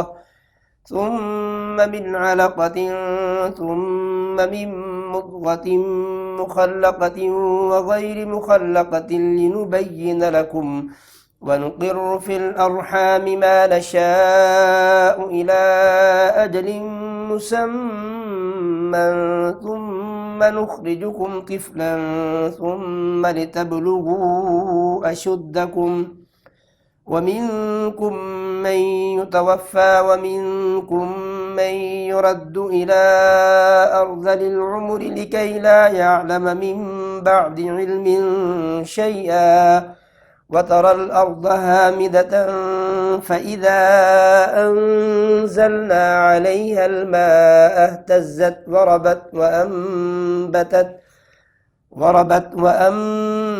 فأنبتت من كل زوج بهيج۔ اے لوگو، اگر تمہیں موت کے بعد زندگی میں شک ہے تو غور کرو، ہم نے تم کو مٹی سے پیدا کیا، پھر نطفہ سے، پھر جمے ہوئے خون سے، پھر گوشت کے لوتھڑے سے، جو مکمل شکل کا ہوتا ہے اور ادھوری شکل کا بھی، تاکہ ہم تمہارے لیے اپنی قدرت کو ظاہر کر دیں، اور ہم جسے چاہتے ہیں ایک مقررہ مدت تک رحم مادر میں رکھتے ہیں، پھر ہم بچے کی صورت میں تمہیں نکالتے ہیں تاکہ تم اپنی پوری جوانی کو پہنچ جاؤ، اور تم میں سے بعض لوگ اس سے پہلے وفات پا جاتے ہیں، اور تم میں سے بعض ناکارہ عمر کی طرف لوٹا دیے جاتے ہیں تاکہ وہ علم کے بعد کسی چیز کو نہ جان سکیں، اور تم زمین کو خشک حالت میں دیکھتے ہو، پس جب ہم اس پر پانی برساتے ہیں تو وہ تر و تازہ اور ہری بھری ہو جاتی ہے، اور وہ ہر قسم کا خوشنما سبزہ اگاتی ہے۔ یہ سورۃ حج کی آیت نمبر 5 ہے۔ یہاں پر اللہ تعالیٰ دو دلائل، بڑے اہم دو دلیلیں ارشاد فرما رہا ہے کہ مرنے کے بعد زندگی پر اگر تمہیں شک ہے تو ان چیزوں پر غور کرو۔ پہلی چیز کیا ہے؟ انسان اپنے وجود پر غور کرے۔ اس میں 7 مرحلے یا 7 درجے اللہ تعالیٰ نے بیان فرمائے اس آیت میں کہ اگر تمہیں شک ہے تو پھر تم غور کرو، ہم نے تم کو مٹی سے پیدا کیا، یعنی آدم علیہ السلام کے جسم کو مٹی سے بنایا، یا تمہارا جو نطفہ ہے وہ غذا سے بنا اور غذا مٹی سے حاصل ہوئی۔ اے انسان، تو یہ سمجھتا ہے کہ ہم تمہیں مرنے کے بعد دوبارہ نہیں اٹھا سکتے، زندہ کرنے پر قادر نہیں؟ تو سوچ تو صحیح، تمہیں بنایا کس سے؟ ہم نے تمہیں مٹی سے بنایا، پھر نطفہ سے، پھر جمے ہوئے خون سے، پھر گوشت کے لوتھڑے سے، ترتیب وار جو رحم میں پروسیس ہوتا ہے اس سب کو ترتیب وار 14 صدیاں پہلے بیان کیا جا رہا ہے۔ میڈیکل سائنس تو اب جانچ رہی ہے نا کہ یہ ہوتا ہے، یہ 1400 سال پہلے سب کچھ بیان کر دیا گیا۔ پھر نطفہ سے، پھر جمے ہوئے خون سے، پھر گوشت کے لوتھڑے سے جو مکمل شکل کا ہوتا ہے اور ادھوری شکل کا بھی، تاکہ ہم تمہارے لیے اپنی قدرت کو ظاہر کر دیں، اور ہم جسے چاہتے ہیں ایک مقرر مدت تک رحم مادر میں رکھتے ہیں۔ ثم نخرجکم طفلا، یہ 5واں مرحلہ بیان ہوا، پھر ہم بچے کی صورت میں تمہیں نکالتے ہیں، اور پھر آگے 6واں مرحلہ تاکہ تم اپنی جوانی کو پہنچ جاؤ، اور پھر کیا ارشاد ہوا؟ اور تم میں سے بعض لوگ اس سے پہلے وفات پا جاتے ہیں، جوانی مکمل ہونے سے پہلے یا مکمل جوان ہونے سے پہلے وفات پا جاتے ہیں، اور تم میں سے بعض ناکارہ عمر کی طرف لوٹا دیے جاتے ہیں۔ یہ 7واں مرحلہ ہے۔ کہاں مٹی سے بات چلی، رحم میں نطفہ ٹھہرا، لوتھڑا بنا، گوشت بنا اور طفل بنا، اور کہاں وہ بچہ بڑا ہو کر اتنا بڑا ہوا، جوان ہوا، پھر بڑھاپے کی طرف گیا۔ تو فرمایا، اے انسان غور کر، جیسے ہم نے تمہیں کہاں سے کہاں پہنچا دیا ہے، ایسے ہی مرنے کے بعد اگر تیرا جسم مٹی میں مل جائے، تیری خاک اڑ جائے، ہم یہ سب کچھ بھی اکٹھا کر کے تمہیں دوبارہ اٹھانے پر قادر ہیں۔ اور دوسری مثال یہاں پر یہ دی گئی کہ تم زمین کو خشک حالت میں دیکھتے ہو، بس جب اس پر پانی برستا ہے تو وہ تر و تازہ ہری بھری ہو جاتی ہے۔ تو جس طرح اس زمین کو ہم پانی سے دوبارہ زندگی عطا فرماتے ہیں، ایسے ہی تمہارے مردہ جسموں کو، تمہاری ہڈیاں، تمہارے اجزاء اگر بکھر گئے، مٹی میں مکس ہو گئے، تو ہم انہیں بھی دوبارہ اٹھا کر تمہیں زندہ کرنے پر قادر ہیں۔ ذلك بأن الله هو الحق وأنه يحيي الموتى وأنه على كل شيء قدير وأن الساعة آتية لا ريب فيها وأن الله يبعث من في القبور۔ یہ اس لیے ہے کہ اللہ ہی حق ہے، اور بے شک وہ مردوں کو زندہ کرتا ہے، اور بلا شبہ وہ ہر چیز پر قادر ہے، اور بے شک قیامت آنے والی ہے، اس میں کوئی شک نہیں ہے، اور اللہ ان سب کو اٹھائے گا جو قبروں میں ہیں۔ اور بعض لوگ بغیر علم کے اور بغیر ہدایت کے اور بغیر روشن کتاب کے اللہ کے متعلق جھگڑا کرتے ہیں۔ وہ ازراہ تکبر اپنی گردن موڑے ہوئے ہے تاکہ لوگوں کو اللہ کے راستے سے گمراہ کرے، اسی کے لیے دنیا میں ذلت ہے، اور ہم قیامت کے دن اس کو جلانے والے عذاب کا مزہ چکھائیں گے۔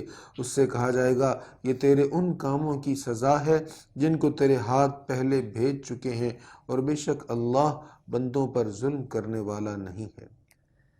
ومن الناس من يعبد الله على حرف فإن أصابه خير اطمأن به وإن أصابته فتنة انقلب على وجهه خسر الدنيا والآخرة ذلك هو الخسران المبين۔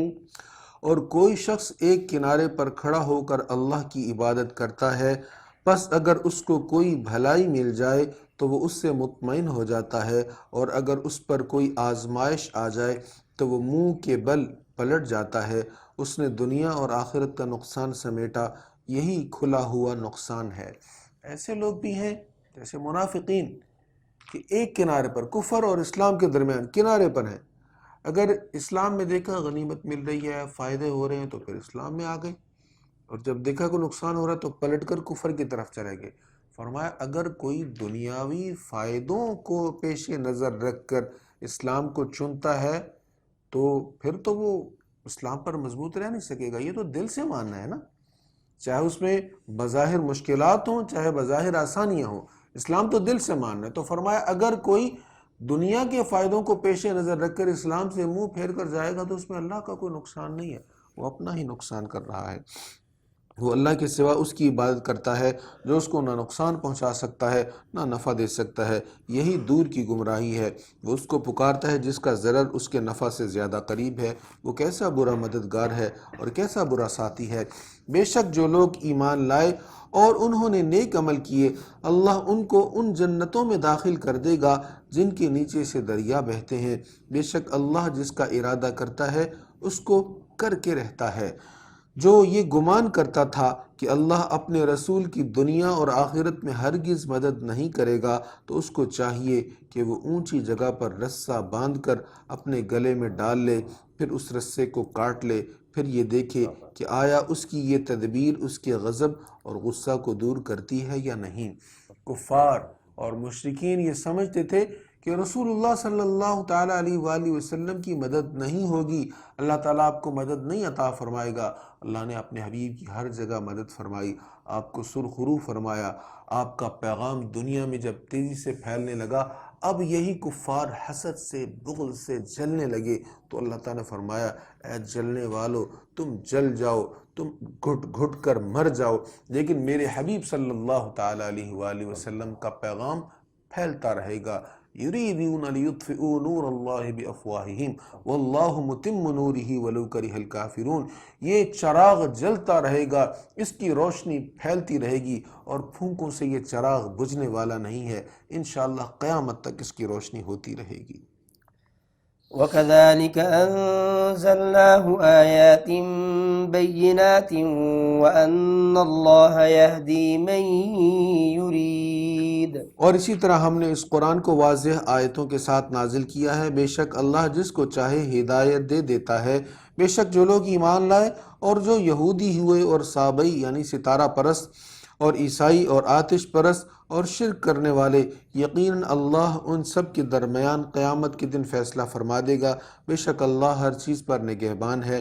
کیا آپ نے نہیں دیکھا کہ اللہ ہی کے لیے سجدہ کرتے ہیں جو آسمانوں میں ہیں اور جو زمینوں میں ہیں، اور سورج اور چاند اور ستارے اور پہاڑ اور درخت اور چوپائے اور بہت انسان، اور بہت سے وہ بھی ہیں جن پر عذاب مقدر ہو چکا ہے، اور جس کو اللہ ذلیل کرے اس کو کوئی عزت دینے والا نہیں ہے۔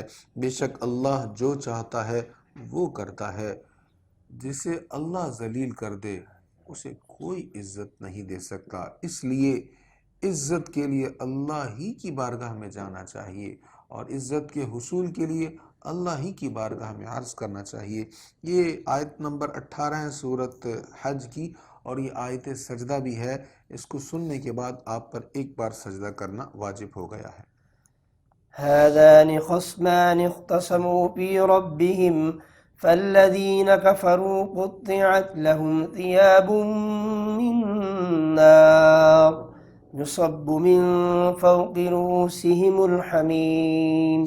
یہ دو فریق ہیں جنہوں نے اپنے رب کے متعلق جھگڑا کیا، سو جنہوں نے کفر کیا ان کے لیے آگ کے کپڑے بیونت کر کے بنائے جائیں گے، اور ان کے سروں کے اوپر کھولتا ہوا پانی انڈیلا جائے گا، جس سے وہ سب گل جائے گا جو ان کے پیٹوں میں ہے، اور ان کی کھالیں بھی گل جائیں گی، اور ان کو مارنے کے لیے لوہے کے گرز ہیں۔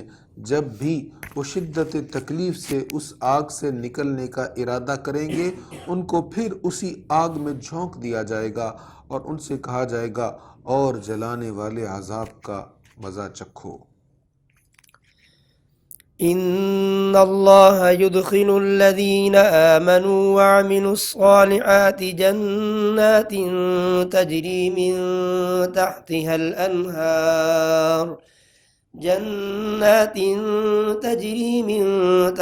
الأنهار يحلون فيها من أساور من ذهب ولؤلؤا ولباسهم فيها حرير.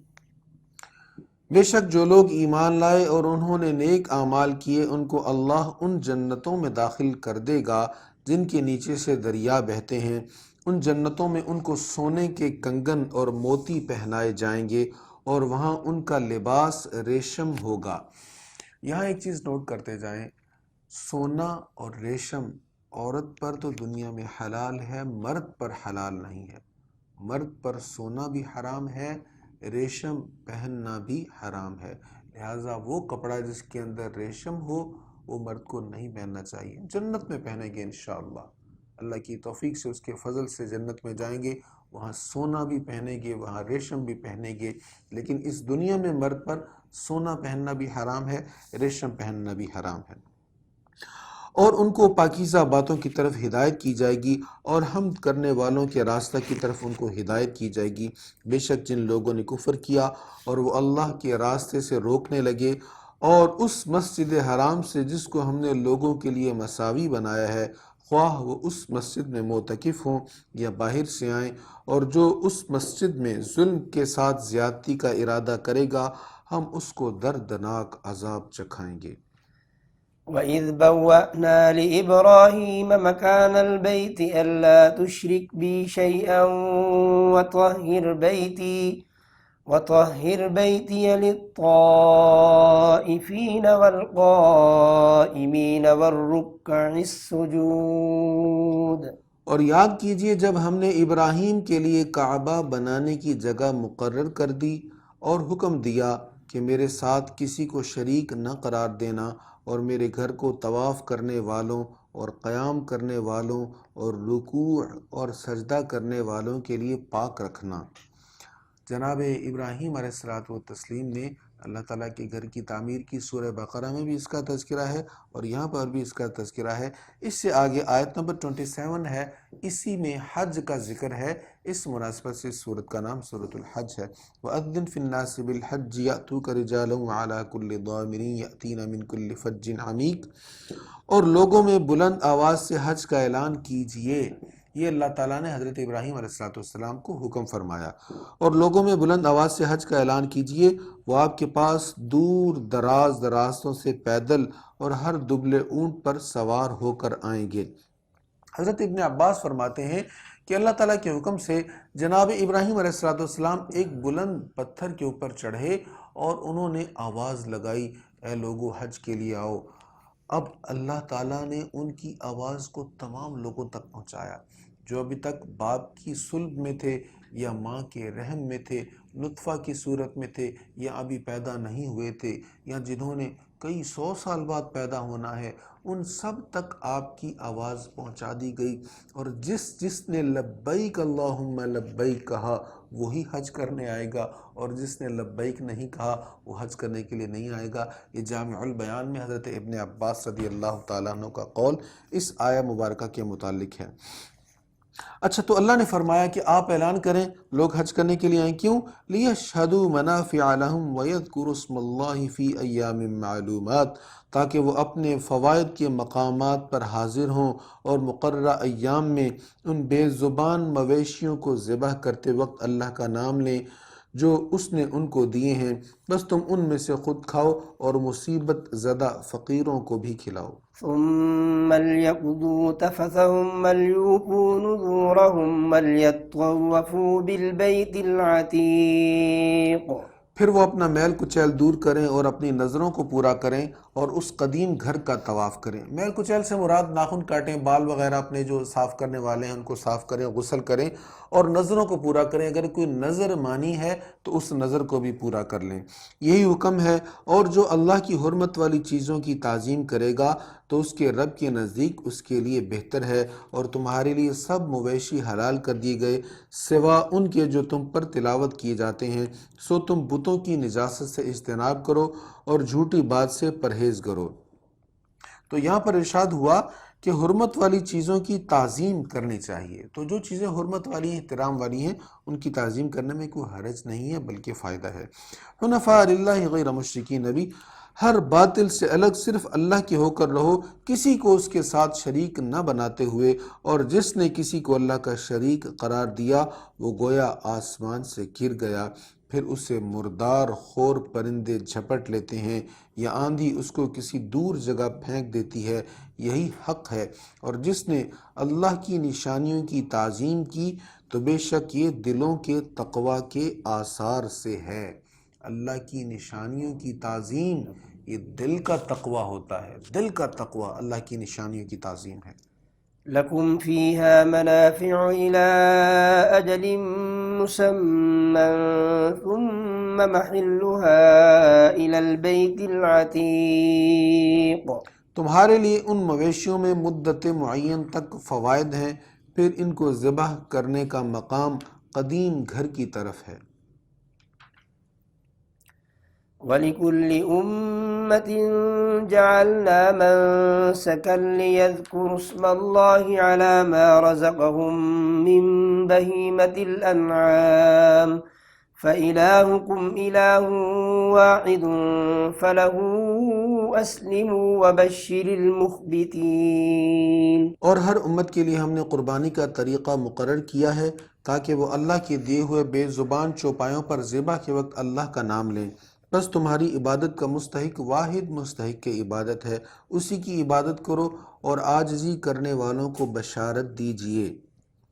کون عاجزی کرنے والے؟ ان کی کیا خوبیاں ہیں جن کے لیے بشارت ہے؟ جب اللہ کا ذکر کیا جائے تو ان کے دل تھر تھرا جاتے ہیں، اور وہ مصائب پر صبر کرتے ہیں اور نماز قائم رکھتے ہیں، اور ہم نے جو کچھ ان کو دیا ہے اس میں سے خرچ کرتے ہیں۔ اور قربانی کے اونٹوں کو ہم نے تمہارے لیے اللہ کی نشانیوں میں سے بنا دیا ہے، ان میں تمہارے لیے بھلائی ہے، پس تم ان کو قطار میں کھڑا کر کے ان کو نہر کرنے کے وقت اللہ کا نام لو، پس جب ان کے پہلو زمین پر گر جائیں تو تم خود بھی ان سے کھاؤ اور محتاج اور مانگنے والوں کو بھی کھلاؤ۔ اسی طرح ہم نے ان مویشیوں کو تمہارے لیے مسخر کر دیا ہے تاکہ تم شکر ادا کرو۔ یہاں اونٹ کا ذکر ہے تو یہ بات ذہن نشین کر لیں کہ اونٹ کو ذبح کرنے کی بجائے نہر کرنا سنت ہے۔ نہر کرنا کیا ہے؟ اونٹ کی گردن کا ابتدائی حصہ جو سینے کے قریب ہے، گردن کا ابتدائی حصہ، یہاں پر ایک ٹک لگایا جائے گا، تیز دھار چھری سے ایک ٹک لگایا جائے گا اور خون والی بڑی رگ کو کاٹ دیا جائے گا۔ اونٹ چاہے کھڑا ہے چاہے نہیں کھڑا، تو یہ کٹ لگانا اس کو کہتے ہیں نہر۔ تو جب اس کا خون نکل جائے تو وہ پھر یہاں پر آگے جو تفصیل بیان ہو رہی، جب اس کا پہلو گر جائے یعنی خون نکلنے سے وہ کمزور ہو جائے گا اور خود نیچے گر جائے گا، تو اونٹ کو باندھ کر پھر اس کو ذبح کرنا یہ سنت کے خلاف ہے، اور تین جگہ کٹ لگانا یہ تو بالکل ہی غلط ہے، یہ تو جانور کو بلا وجہ تکلیف دینے والی بات ہے۔ تو اونٹ کو نہر کیا جائے گا، باقی جانوروں کو ذبح کیا جائے گا۔ پھر آگے قربانی کے متعلق بڑا اہم مسئلہ بیان ہو رہا ہے، بڑی اہم بات بیان ہو رہی ہے۔ فرمایا لن ینال اللہ لحومها ولا دماؤها ولکن ینالہ التقوی منکم، ان کے خون اور ان کے گوشت اللہ کے پاس ہرگز نہیں پہنچتے، لیکن تمہارا تقوی اس کے پاس پہنچتا ہے۔ اسی طرح اس نے ان مویشیوں کو تمہارے لیے مسخر کر دیا ہے تاکہ تم اللہ کی ہدایت کے مطابق اس کی بڑائی بیان کرو اور نیکی کرنے والوں کو بشارت دیجئے۔ یعنی بڑے بڑے جانور لینا، خوبصورت جانور لینا اس لیے کہ محلے میں دھاگ بیٹھ جائے، یہ پسندیدہ نہیں ہے۔ پسندیدہ کیا ہے؟ تمہارے دل میں اللہ کی رضا ہو کہ ہم نے اللہ کو خوش کرنا ہے، ہم نے حضرت ابراہیم علیہ السلام کی سنت کو ادا کرنا ہے اور اللہ تعالیٰ کو راضی کرنا، اس کی رضا حاصل کرنی، پھر ہی قربانی کا فائدہ ہوگا۔ اس لیے فرمایا یہ گوشت اور خون نہیں اللہ کے پاس جانا ہے، اللہ کے پاس تمہارا تقوی جانا ہے، تمہارے دل میں کیا تھا۔ تم نے اگر اللہ کے لیے کیا ہے تو پھر اللہ کے لیے وہ ٹھیک ہے، وہ تمہارا جانور قبول ہو جائے گا، لیکن اگر تم نے اللہ کے لیے نہیں کیا، محلے میں دھاگ بٹھانے کے لیے کیا، لوگوں پر روک ڈالنے کے لیے کیا، تو پھر اس کا کوئی فائدہ نہیں ہے۔ ایسا ذبح کرنا، ایسی قربانی کرنا اور اس پر لاکھوں روپیہ بھی خرچ کرنا کسی کام کا نہیں ہے۔ پھر آیت کا ترجمہ سنیے، ان کے خون اور ان کے گوشت اللہ کے پاس ہرگز نہیں پہنچتے، لیکن تمہارا تقوی اس کے پاس پہنچتا ہے۔ وَلَكِنْ يَنَالُهُ التَّقْوَى مِنْكُمْ، اور لیکن تمہارا تقوی اس کے پاس پہنچتا ہے۔ اسی طرح اس نے ان مویشیوں کو تمہارے لیے مسخر کر دیا ہے تاکہ تم اللہ کی ہدایت کے مطابق اس کی بڑائی بیان کرو اور نیکی کرنے والوں کو بشارت دیجئے۔ بے شک اللہ ایمان والوں کی مدافعت کرتا ہے، بے شک اللہ کسی خیانت کرنے والے ناشکرے کو پسند نہیں کرتا۔ یہاں اس ضمن میں ایک اور درد مندانہ گزارش نوٹ کریں کہ دیکھیں، ہم نے 1-2 بکرے لیے اور ہم نے پوری گلی کو بند کر دیا، یا ہم نے بیل لیے اور ہم نے گزرگاہ ہی ساری بند کر دی، لوگوں کا راستہ بند کر دیا، تو یہ اچھا نہیں ہے۔ اپنے جانوروں کو ایسی جگہوں پر باندھیں کہ کسی کو گزرنے والے کو تکلیف نہ ہو۔ قربانی کے ایام میں یہ بڑا مسئلہ ہوتا ہے، اور پھر ہم نے جانوروں کو ذبح کیا اور ان کی آلائشیں بالکل راستوں کے بیچ میں درمیان میں رکھ دی جاتی ہیں لوگوں کی تکلیف کا باعث۔ تو راستوں سے تکلیف دہ چیز کو ہٹانا بھی ایمان کی شاخوں میں سے ایک شاخ ہے۔ ایمان کی شاخوں میں یہ جو ابواب ہیں کتاب الایمان کی احادیث میں، ان میں یہ بھی ذکر کیا گیا کہ راستے سے تکلیف دہ چیز کو ہٹانا بھی ایمان کی ایک شاخ ہے، ایمان کا ایک حصہ ہے۔ اور ہم راستے میں ہی تکلیف دہ چیزوں کو رکھیں گے اور ہم کر کیا رہے ہیں؟ عبادت کر رہے ہیں۔ قربانی کرنا عبادت ہے نا، تو عبادت میں کوشش کریں ہم سے ایسا کوئی فعل سرزد نہ ہو جس سے عبادت کا اجر کم ہو یا کسی دوسرے کو اس سے تکلیف ہو۔ أذن للذين يقاتلون بأنهم ظلموا وإن الله على نصرهم لقدير۔ جن لوگوں سے ناحق قتال کیا جاتا ہے ان کو جہاد کی اجازت دے دی گئی ہے کیونکہ ان پر ظلم کیا گیا ہے، بے شک اللہ ان کی مدد کرنے پر ضرور قادر ہے۔ یہ سورۃ الحج کی آیت نمبر 39، یہ پہلی آیت ہے جس میں قتال کی اجازت ہے، جہاد کی اجازت دی گئی، کیونکہ کفار نے مسلمانوں پر شدید ظلم و ستم کیے، یہاں تک کہ مکہ معظمہ سے ان کو نکالا، ان کو وہاں سے ہجرت کرنے پر مجبور کیا، اور بعد میں بھی مسلمانوں کو طرح طرح کی تکالیف دیتے رہے۔ تو طویل عرصہ کے بعد پھر یہ آیت نازل ہوئی جس میں جہاد کی اجازت دی گئی، اس کی وجوہات بھی بیان ہو رہی ہیں۔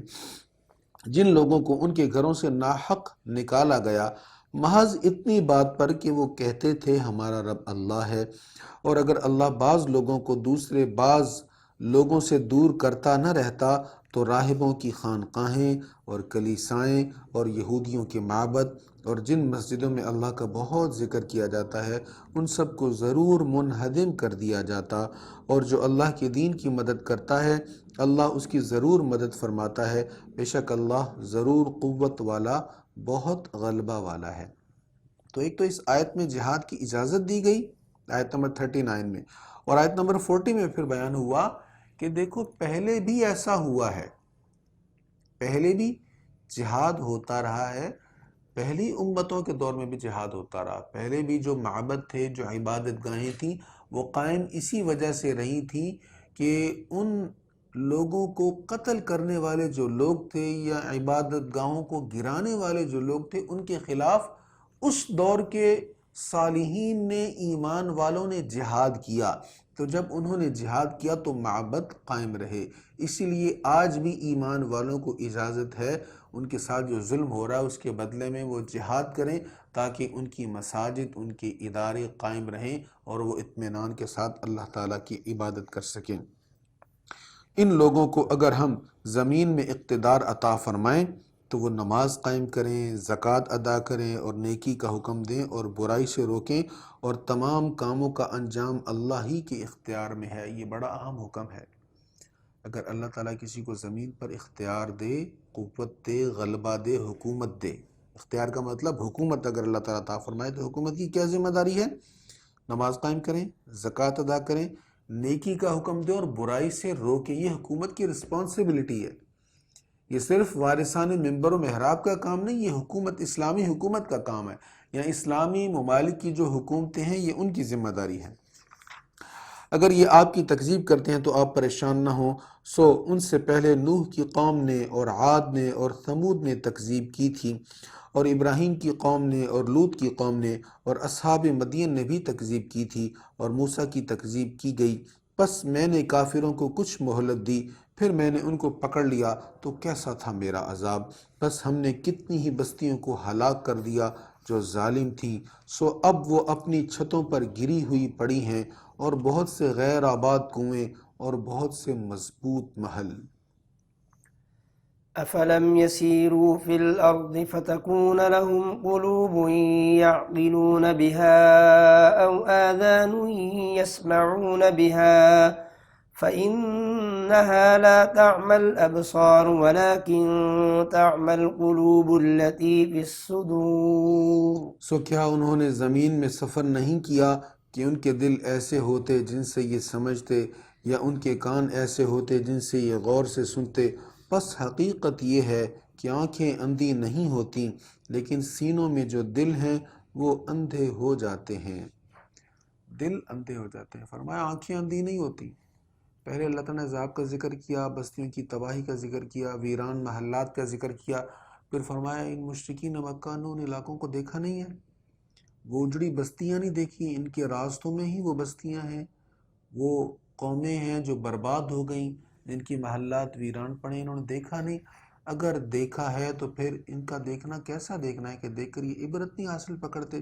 فرمایا آنکھیں تو دیکھتی ہیں لیکن دل نہیں دیکھ رہے، یعنی جو دیکھنے کے باوجود حق کو قبول نہیں کرتا تو وہ دل کا اندھا ہے، دل کا اندھا ہے۔ اللہ تعالیٰ ہمیں دل کے اندھے پن سے بچائے۔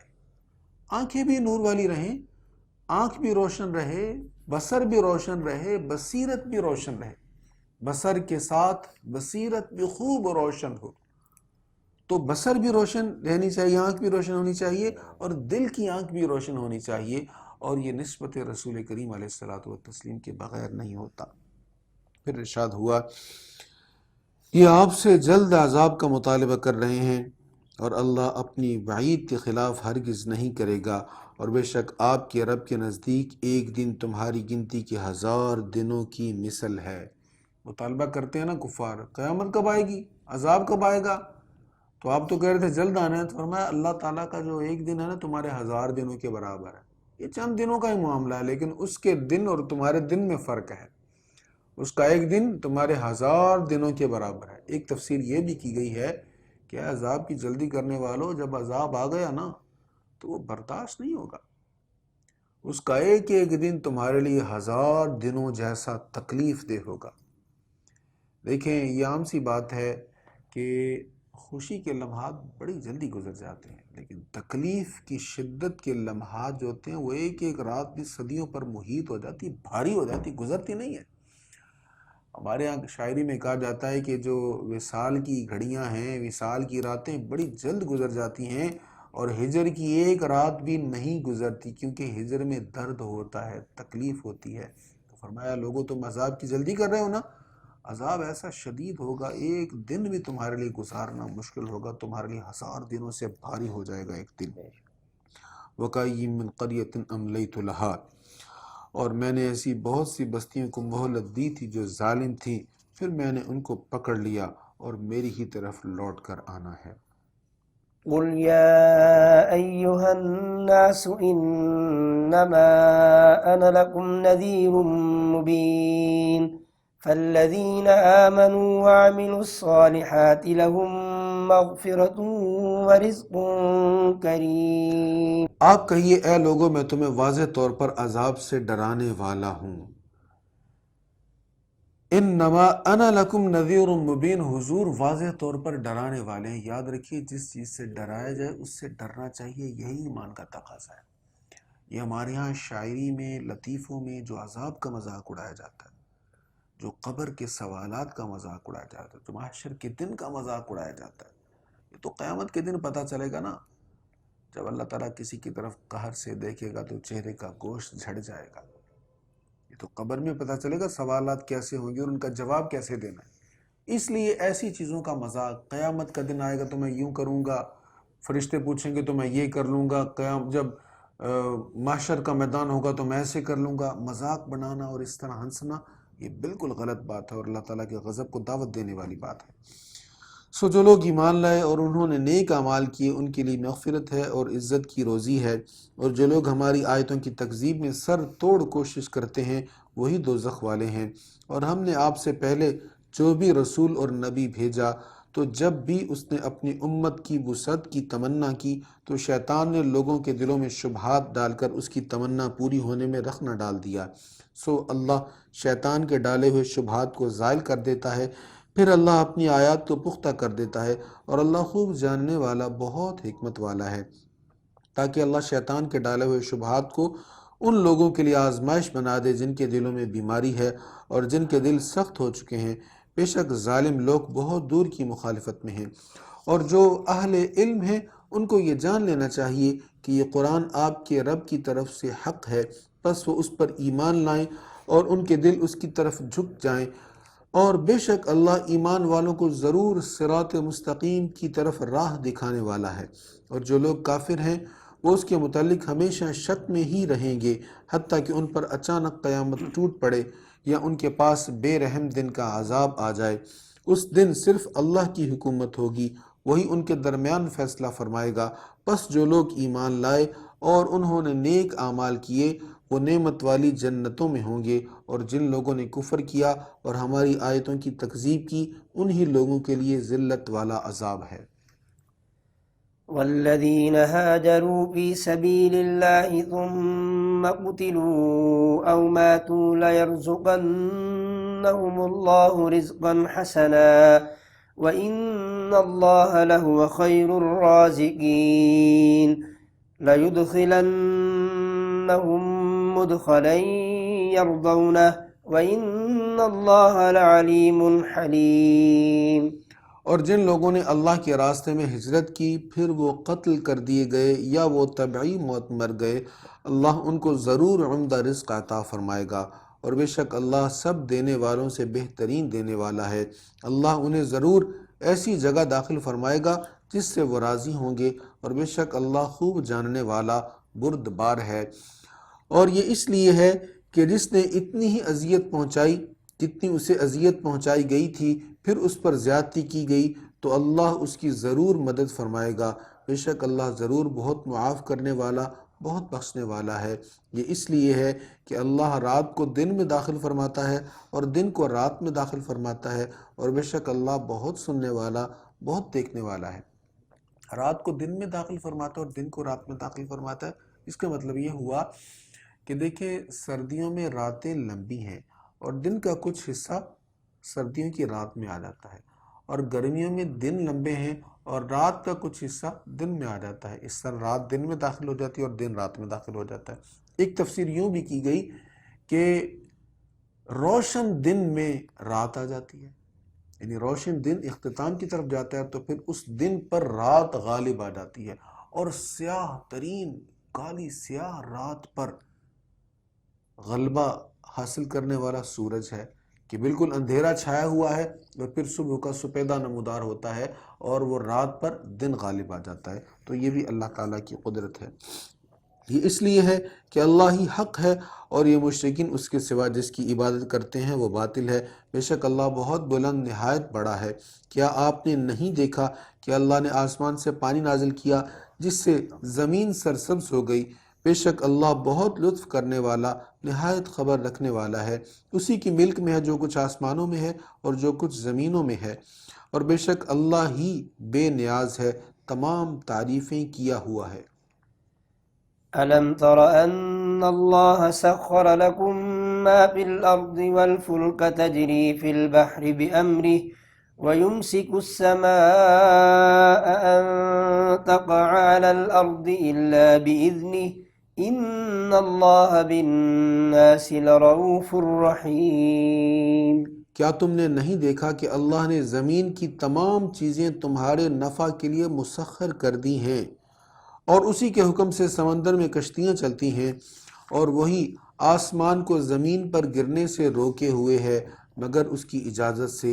بے شک اللہ لوگوں پر بہت شفقت کرنے والا بہت مہربانی کرنے والا ہے۔ اور وہی ہے جس نے تمہیں زندہ کیا پھر وہ تمہیں موت دے گا پھر تم کو زندہ کرے گا، بے شک انسان بہت ناشکرا ہے۔ ہم نے ہر امت کے لیے عبادت کا ایک طریقہ مقرر کر دیا ہے جس کے موافق وہ عبادت کرنے والے ہیں، تو انہیں اس طریقہ میں آپ سے جھگڑا نہیں کرنا چاہیے، اور آپ انہیں اپنے رب کی طرف دعوت دیں۔ بے شک آپ ضرور سیدھے راستہ پر ہیں۔ مشرکین یہ اعتراض کرتے کہ اے مسلمانوں، جو جانور خود بخود مر جائے تم اس کو کیوں نہیں کھاتے؟ تم خود جو زندہ جانور کو ذبح کر کے کھاتے ہو، تو جو خود بخود مر گیا اس کو کیوں نہیں کھاتے؟ اور پھر اس کو اس انداز میں اعتراض کرتے ہوئے، بڑا مذاق خیز انداز ہے، کہنے لگے، وہ کہتے کہ جس کو تم نے مارا ہے اس کو تو تم کھا لیتے ہو، جس کو اللہ نے مارا یعنی جو خود بخود مر گیا، جس کو اللہ نے مارا اس کو تم نہیں کھاتے، یعنی تمہیں اپنے مارے ہوئے پر اعتماد ہے، اللہ کے مارے ہوئے پر نہیں ہے۔ تو اس قسم کا مذاق خیز ان کا مسلمانوں پر اعتراض تھا۔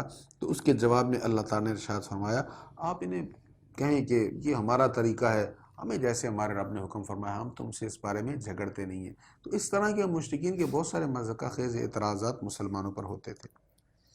وَإِن جَادَلُوكَ فَقُلِ اللَّهُ أَعْلَمُ بِمَا تَعْمَلُونَ اللہ يحکم بینکم یوم القیامت فیما کنتم فیہ تختلفون۔ اور اگر وہ آپ سے جھگڑا کریں تو آپ کہیں کہ اللہ تمہارے کرتوتوں کو خوب جانتا ہے۔ اللہ قیامت کے دن تمہارے درمیان ان باتوں کا فیصلہ کر دے گا جن میں تم اختلاف کرتے تھے۔ کیا تمہیں معلوم نہیں کہ اللہ ہر اس چیز کو جانتا ہے جو آسمانوں اور زمینوں میں ہے؟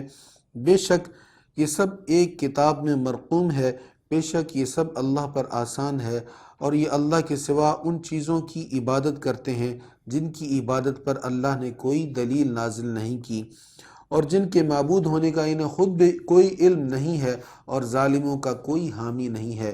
اور جب ان پر ہماری واضح آیتوں کی تلاوت کی جاتی ہے تو آپ کافروں کے چہروں پر ناگواری کو پہچان لیتے ہیں، لگتا ہے کہ وہ ہماری آیتیں تلاوت کرنے والوں پر حملہ کر بیٹھیں گے۔ آپ کہیے، کیا میں تم کو اس سے بھی زیادہ بری خبر دوں؟ وہ دوزخ کی آگ ہے جس کا اللہ نے کفار سے وعدہ کیا ہے، اور وہ برا ٹھکانہ ہے۔ یا ایہا الناس ضرب مثل فاستمعوا له ان الذین تدعون من دون اللہ لن يخلقوا ذبابا ولو اجتمعوا له وَإِن يَسْلُبْهُمُ الذُّبَابُ شَيْئًا لَا يَسْتَنقِذُوا مِنْهُ ضَعُفَ الطَّالِبُ وَالْمَطْلُوبُ۔ اے لوگو، ایک مثال بیان کی جاتی ہے، اس کو غور سے سنو۔ بے شک اللہ کو چھوڑ کر تم جن بتوں کی عبادت کرتے ہو وہ سب مل کر بھی ہرگز ایک مکھی کو بھی پیدا نہیں کر سکتے۔ یہ سارے بت مل کر ایک مکھی کو بھی پیدا نہیں کر سکتے، اور اگر مکھی ان سے کوئی چیز چھین کر لے جائے تو یہ اس سے واپس نہیں لے سکتے۔ طالب اور مطلوب دونوں کمزور ہیں۔ کتنی زبردست مثال دی اللہ تعالیٰ نے۔ اے مشرکو، اے بتوں کی پوجا کرنے والو، یہ سارے بت مل کر ایک مکھی نہیں بنا سکتے، اور اگر مکھی ان کی کوئی چیز چھین کر لے جائے تو یہ سارے مل کر مکھی سے وہ واپس نہیں لے سکتے۔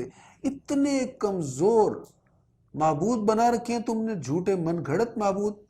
تو اللہ کی عبادت کرو جس نے سارے جہانوں کو بنایا، ساری کائنات کو بنایا، اور صرف دعویٰ نہیں کیا بنانے کا، تمہیں زبردست دلائل عطا فرمائے، ناقابل تردید تمہیں دلائل عطا فرمائے کہ واقعی خالق و مالک وہی ذات ہے۔ ما قدر اللہ حق قدری، انہوں نے اللہ کی اس طرح قدر نہیں کی جس طرح اس کی قدر کرنے کا حق تھا۔ بے شک اللہ نہایت قوی، بے حد غالب ہے۔ اللہ فرشتوں میں سے رسولوں کو چن لیتا ہے اور انسانوں میں سے، بے شک اللہ بہت سننے والا، بہت دیکھنے والا ہے۔ وہ جانتا ہے جو کچھ لوگوں کے سامنے ہے اور جو کچھ ان کے پیچھے ہے، اور اللہ ہی کی طرف تمام کام لوٹائے جائیں گے۔ یا ایہا الذین آمنوا ارکعوا واسجدوا واعبدوا ربکم وافعلوا الخیر لعلکم تفلحون۔ وجاہدوا فی اللہ حق جہادہ هو اجتباکم وما جعل علیکم فی الدین من حرج ملت ابیکم ابراہیم هو سماکم المسلمین من قبل وفی هذا لیکون الرسول شہیدا علیکم وتكونوا شهداء على الناس فأقيموا الصلاة وآتوا الزكاة واعتصموا بالله هو مولاكم فنعم المولى ونعم النصير۔ اے ایمان والو، رکوع کرو اور سجدہ کرو اور اپنے رب کی عبادت کرو اور نیکی کے کام کرو تاکہ تم کامیاب ہو۔ کامیابی کس میں ہے؟ نماز پڑھنے میں، عبادت کرنے میں اور نیکی کے کام کرنے میں۔ اللہ ہمیں توفیق نصیب فرمائے۔ اور کیا کرو؟ وجاہدوا فی اللہ حق جہادی، اور اللہ کی راہ میں اس طرح جہاد کرو جس طرح جہاد کرنے کا حق ہے۔ اسی نے تم کو برگزیدہ بنایا ہے اور اس نے تم پر دین میں کوئی تنگی نہیں رکھی۔ ہم جو کہتے ہیں نا دین بڑا مشکل ہے، دین میں بڑی تنگی ہے، یہ اصل میں یہ ہماری نفسانی خواہشات جب بہت زیادہ بڑھ جاتی ہیں نا، اس وقت ہمیں دین میں تنگی محسوس ہوتی ہے۔ دین میں تنگی نہیں، اللہ کا قرآن کہہ رہا ہے۔ بزرگ فرماتے ہیں اگر تمہیں دین میں تنگی نظر آئے نا تو پھر کربلا والوں کو یاد کر لیا کرو، سوچا کرو کیا عالم تھا، کس حالت میں نماز پڑھی۔ اگر تمہیں دین میں تنگی نظر آئے نا تو بدر والوں کو یاد کر لیا کرو، احد والوں کو یاد کر لیا کرو، خندق والوں کو یاد کر لیا کرو، تمہیں سمجھ آ جائے گی دین میں کوئی تنگی نہیں ہے، دین میں تو آسانی ہی آسانی ہے۔